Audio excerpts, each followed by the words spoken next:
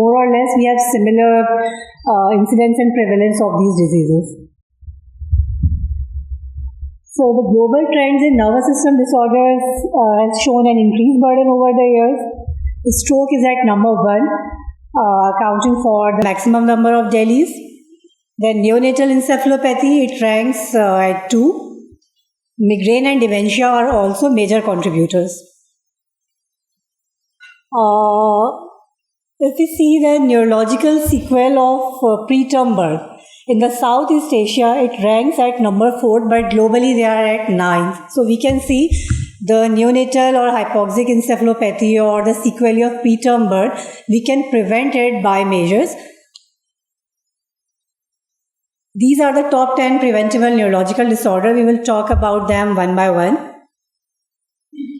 Okay, in this chart, you can see that the most common risk factor which is causing different neurological diseases are the high systolic blood pressure, and at number 2 we have high fasting plasma glucose level.